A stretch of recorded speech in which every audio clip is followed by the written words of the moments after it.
son mercados off-chain, ¿vale? Son mercados, dijéramos, privados, que no tienen un libro de órdenes, que no se puede acceder de manera pública y en él se negocian transacciones pues muy importantes, ¿no? En términos de volumen.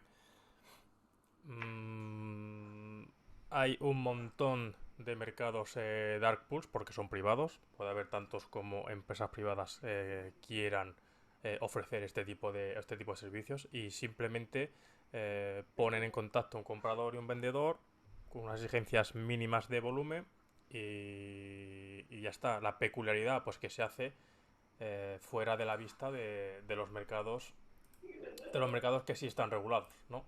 Entonces, para los grandes inversores les es muy interesante. ¿Por qué? Pues porque evitan que esa información se pueda aprovechar de manera indebida, como pongo por aquí, por ejemplo, con técnicas como el front running, ¿no? Entonces, en vista de que los mercados públicos no tienen acceso a esa información, a esa negociación que está por casarse, ¿no? Por entenderse ese comprador y ese vendedor, te evitas intermediarios y te evitas un peor precio de negociación. Así que inversores que quieren comprar una gran posición de lo que sea, es súper interesante para ellos. La relevancia de esto, pues bueno, encontré un paper que sí que comentaba que esta información, cuando se hace pública, porque se hace pública, ¿vale? O sea, todo lo que ocurre en los dark pools eh, están regulados, lo que pasa es que tendrán una regulación específica, una regulación privada para ellos. Cuando se hace pública sí que afecta al precio del mercado regulado, ¿vale? O sea, se hace una negociación fuera de mercado, fuera de las bolsas públicas de X acción. Cuando el mercado se entera de eso, sí que puede repercutir en cierto modo lo que ha sucedido. Entonces, ¿para qué nos es interesante conocer esto? Pues para saber que no todo el volumen que vemos en el gráfico es el verdadero volumen o es el 100% del volumen operado de ese activo en particular, el que sea. ¿Vale? O sea que el volumen, además de la problemática de la interpretación que hay siempre detrás de él, que es muy subjetivo y siempre hay que analizarlo en términos relativos, pues le podemos añadir otra capa de problema, le podemos añadir otra capa de opacidad, ¿no? Por su propia naturaleza, y es que puede haber transacciones surgidas en este tipo de mercados privados que en tiempo real no sabemos qué está sucediendo. ¿Vale? Porque por eso mismo, porque son privadas y tienen, creo que son 24 horas, depende de las características de unos y otros mercados, tienen un tiempo para publicar esas negociaciones. Entonces, pues esto genera una simetría de información y el operador, ya sea institucional o retail, que observa el volumen negociado de las bolsas públicas, pues no está obteniendo ese 100% de todo el volumen realmente negociado. ¿Vale? Sin más, simplemente para que sepamos de lo que se trata y de que no todo el volumen que vemos operado en cualquier mercado es el 100% del volumen negociado. ¿Vale? Siempre tenemos esa cara B de mercado donde grandes instituciones, grandes operadores acuden ahí porque obtienen unos mejores precios, porque se quitan a un montón de intermediarios del medio y para ellos es más beneficioso. Si encuentran esa contrapartida que están buscando, para ellos es más beneficioso, ¿vale? En todos los términos. Y poco más. Bueno, aquí comento un poco en el libro sobre esto, en el libro del 2.0. Si queréis echarle un vistazo, pues a mí sí que me parece muy interesante. Una cosa que dices que hasta 24 horas, no pueden pasarse de 24 horas para registrar la transacción.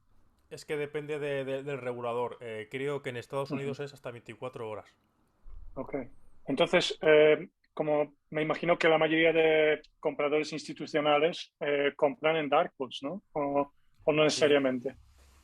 si encuentran la contrapartida, sí, porque como todos sabemos, si alguien tú por mucho quieras comprar, si no hay nadie que te quiera vender, pues no se va a producir esa transacción. Entonces, eso no es tan fácil tampoco, que Claro, tienen que tener. Claro, tienen que tener de manera privada, tienen que encontrar a esa contraparte que les dé la contrapartida, la liquidez que necesitan. Yo soy JP Morgan y quiero comprar, o otro operador institucional, quiero comprar Ujú. 10.000 acciones de Apple, puedo acudir a algún dark pool y solicitar esa negociación, pero si no te las venden, no se va a producir la transacción. Entonces nosotros vamos a ver un pico de volumen 24 horas después, literalmente, ¿no? Vamos a ver, pero o sea, no en el volumen de la bolsa que sí está regulada, porque ahí no afecta el volumen. El volumen de Ujú. esa negociación no se va a ver aún después de las 24 horas, una vez que se libere ese informe de las negociaciones que se han ejecutado en los dark pools, no se va a ver luego reflejado en la bolsa. Son mercados distintos. ¿Y Lo que dónde se, lo vamos a ver? te tienes que ir a una página Ah, vale. donde se liberan. La CME tiene su propia página. Bueno, la CME tiene su propio dark pools, como pongo aquí, Ujú. que ellos denominan block trades, ¿vale? Y dentro de la página de la CME hay un apartado donde ellos, pues, es que no recuerdo, eso son 24 horas o ahí andará, eh, publican, liberan ese informe con las últimas transacciones que se han producido. Sí, es que muchas veces hay mucha información que las ballenas acumulan por once y todo y no se ve esto en volumen, por ejemplo, y luego Claro. tenemos, por ejemplo, una subida después. Claro, y en ocasiones pues es debido también a eso. Si se ha llevado una campaña a cabo en un mercado off-exchange que no está regulado, que no tiene un libro de órdenes, que no es público, no te enteras. Pero la importancia está ahí, ¿por qué? Pues porque por el propio mecanismo de los mercados todo está arbitrado, ¿no? Entonces, si un mercado público hace una cosa, la negociación privada va a ir acorde a eso. Si la negociación privada surge cierta acción en la pública, todo está interrelacionado. Por eso es importante también tener esto en cuenta. Ahí está. El tema es que cuando uno compra, otro vende. Entonces, ¿quién está acertado? Lo que nos informa Volumen es de que ha sucedido una negociación.